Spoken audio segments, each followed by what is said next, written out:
It was a media controversy from the moment President Trump announced he'd be spending part of his July 4th weekend visiting Mount Rushmore, which drew an estimated 3,700 people to the historic South Dakota site, where there was no social distancing, and the president, while offering some words of unity, delivered in part, as we just discussed, a culture war message. Angry mobs are trying to tear down statues of our founders, deface our most sacred memorials, and unleash a wave of violent crime in our cities. Joining us now from the White House is Fox News correspondent Mark Meredith. And Mark, there has been, as you know, substantial media criticism of holding this trip with thousands of people getting together, mostly not wearing masks. Same thing yesterday. D.C. officials said don't go down to the mall for the fireworks, again, because of the risk of coronavirus. What's the White House view of all this media criticism about the staging of the events and the sizable crowds? Well, Howie, the White House has been making it clear that they're putting the information out for people to make their own individual choice about what the CDC recommends and then, of course, what people may choose or choose not to do. We even heard the Surgeon General back, I think it was on Friday, who said that, yes, large-scale events, they are a risk, but if you have pre-existing conditions, maybe that's not the time to go out. It's similar to what we heard during the Trump rally out in Tulsa. I know, obviously, that got so much attention, but even the president's advisors said then that this may not be the rally for everybody, and clearly it wasn't, depending on how many people showed up that time. But it is interesting that the president has made it clear he's going to be holding these events, although we still have not seen, Howie, any indication when that next campaign event, like a rally, will happen. We're still waiting to find out. Howie? Right.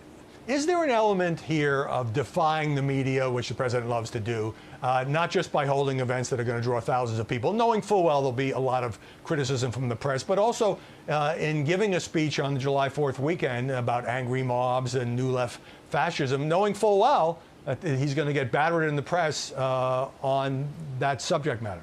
Well, the president himself has even said that he doesn't feel like he can ever get a fair shake in the press. So I think it's interesting that, yes, that this may have been an odd venue to do some of those elements of his speech last night. But the president did cover a lot of ground. He talked about American history, American heroes. They established this executive order that they're going to be doing a garden of American heroes where they're going to honor people like Harriet Tubman, Amelia Earhart. So I think that the White House tried to balance that speech a little bit. But it was very interesting. The speech that we heard last night on the South Lawn seemed very similar to what we heard in Mount Rushmore just a day ago. I would have thought that they would have changed up the themes a little bit, but they chose not to in the speech last night.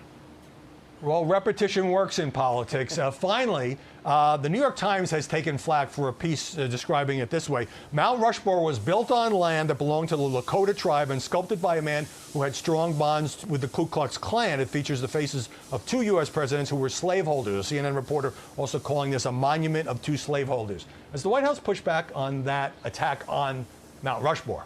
Well, they certainly have made it clear that they don't have a problem with going to Mount Rushmore, and the president himself said that he would be defending it, even though there have been calls by some Native American tribes out in South Dakota to tear it down. So there has been no indication that the White House was embarrassed about going out there. I mean, Mount Rushmore is a place that millions of Americans have gone over the years. It's not as controversial as, say, like a Stone Mountain in Atlanta. Mount Rushmore holds a more significance, I would think, in American history. So I think that the White House really felt that this was just going to be the place that the president could go and deliver that symbolic message. And either way, he certainly got his message out there. Howie?